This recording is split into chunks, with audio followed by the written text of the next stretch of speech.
ស្គាល់មនុស្សច្បាស់តាមរយៈ28ចំណុចនេះបើរៀនចេះហើយធ្វើឲ្យអ្នកខ្លាយជាអ្នកខ្លាំងមួយរំពេចសូមត្រៀមញ៉ាំទឹកមួយកែវសិនព្រោះអត្ថន័យរៀងក្តៅបន្តិចខ្ញុំមិនសមនឹងនិយាយទេប៉ុន្តែដើម្បីល្អទាំងអស់គ្នាខ្ញុំបង្ខំចិត្តនិយាយជាពិសេសចំណុចទី9ទី16និងទី24ទី1មនុស្សដែលមិនសូវចូលចិត្តរំខានអ្នកដទៃជាធម្មតាក៏មិនចូលចិត្តឲ្យគេមករំខានវិញដែរហើយមនុស្សមិនចេះបដិសេធក៏ជាមនុស្សមិនចេះប្រឡូកក្នុងសង្គមដែរ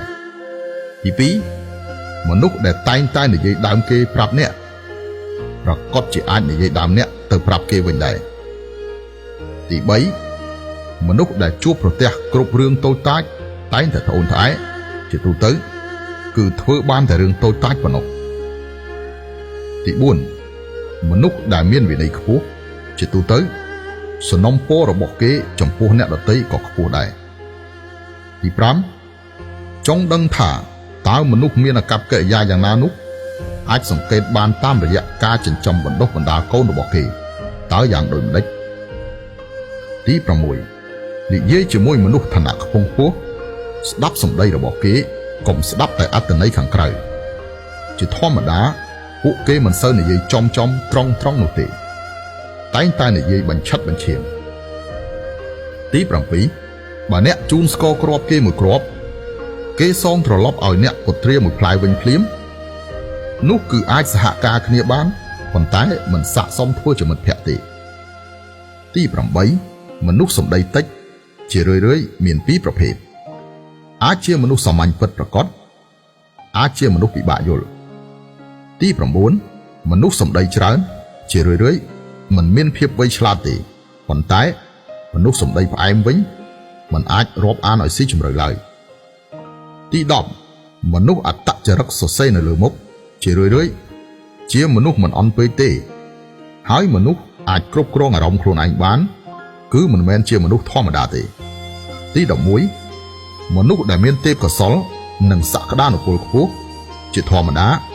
មើលទៅមិនសូវចូលចំណោមគេចុះទេទី12អ្នកដែលឲ្យតែបើកមាត់និយាយថាខ្ញុំមានមិត្តភក្តិយ៉ាងនេះយ៉ាងនោះពូកែខ្លាំងណាស់មនុស្សប្រភេទនេះជារឿយៗគឺសាមញ្ញហើយថែមទាំងគ្មានសមត្ថភាពពិតប្រាកដអ្វីទេទី13មនុស្សពូកែអួតនៅមុខគេឯងជាទូទៅគឺគ្មានសមត្ថភាពអ្វីទេផ្ទុយទៅវិញគឺជាមនុស្សសម្ដីឥតបានការតិចតួចមនុស្សភ្នែកមុតស្រួចជាទូទៅ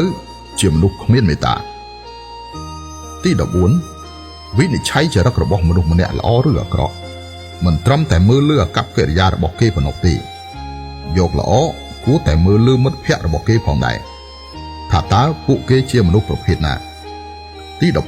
15មនុស្សដែលសរសើរអ្នកជាសាធារណៈមិនប្រកាសថាដើម្បីឲ្យអ្នកល្អនោះទេ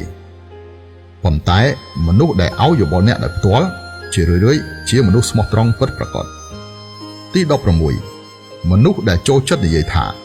ពួកយើងគិតលើមនោសញ្ចេតនាមិនគិតលើលុយទេអាចនិយាយបានថាគឺជាមនុស្សឆ្កួតចូលចិត្តមនុស្សដែលមុននឹងចាប់ដើមត្រូវនិយាយពីផលប្រយោជន៍ឲ្យបានច្បាស់លាស់សិនទើបនិយាយពីមនោសញ្ចេតនាក្រោយនោះទើបជាសុភាពបុរសពិតប្រាកដទី17ការបង្ហោះលើបណ្ដាញសង្គមរបស់មនុស្សម្នាក់មិនប្រកាសថាតំណាងឲ្យស្ថានភាពគេបែបនេះទេគឺគ្រាន់តែតំណាងឲ្យការចង់คลายខ្លួនជាបែបនោះរបស់គេទី18មនុស្សដែលអាចនៅទីតាំងជាក់លាក់មួយបានប្រកាសជាគេមានឧត្តមភាពរបស់គេមិនខ្វល់ថាអ្នកស្អប់គេប៉ុណ្ណានោះទេទី19អ្នកដែលជួបវិបត្តិស្នេហាមួយរយៈហើយអាចដើរចេញមកបានភ្លាមនោះអាចថាគេគ្មានចិត្តតស៊ូលះបង់ឬក៏ហេតុផលគេគួរឲ្យខ្លាចទី20បើសិនអ្នកជួបមនុស្សលោឆាយមិនចូលចំណោមគេនោះគេភាគច្រើនជាមនុស្សពោពេញទៅដោយបទពិសោធន៍តែបើសិនជាអ្នកឃើញមនុស្សម្នាក់មានអារម្មណ៍មិនស្រួលខ្លាំងដោយសារខ្លួនឯងចូលចំណោមគេមិនចុះនោះមនុស្សនេះភាគច្រើនគឺជាអ្នកទើបចូលប្រឡូកក្នុងសង្គមថ្មីថ្មោងទី21មនុស្សដែលឈរទីខ្ពស់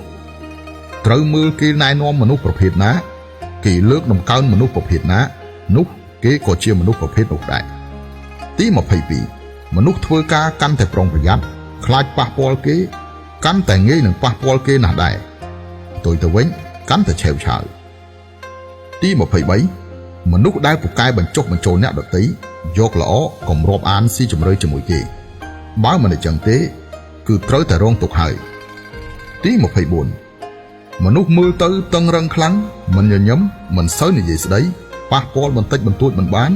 នោះគេហាក់បីដូចជាមនុស្សល្ងងទី25មនុស្សមិនចេះដឹងគុណអ្នកមានគុណ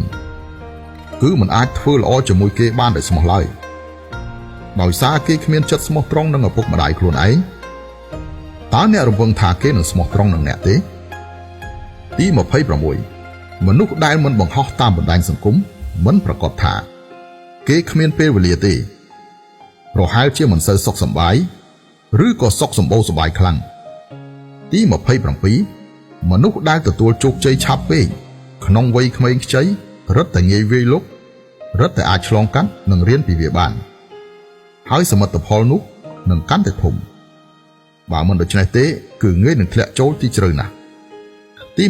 28មនុស្សដែលមិនថាប្រឈមមុខនឹងការសរសើរឬប្រឈមមុខនឹងការអាម៉ាស់ទេអាចធ្វើចិត្តត្រជាក់បាននោះប្រកបជាមនុស្សចិត្តខ្លាំងដាច់ខាតកុំប៉ះពាល់មនុស្សប្រភេទនេះឲ្យសោះបើមិនដូច្នេះទេវានឹងបញ្ចប់ទៅយ៉ាងវេទនាមើលវីដេអូនេះរួចកុំអាលជេរខ្ញុំសាកល្បងសង្កេតមើលមនុស្សជុំវិញខ្លួនអ្នកមើលតើខ្ញុំនិយាយនេះត្រូវដែរឬទេ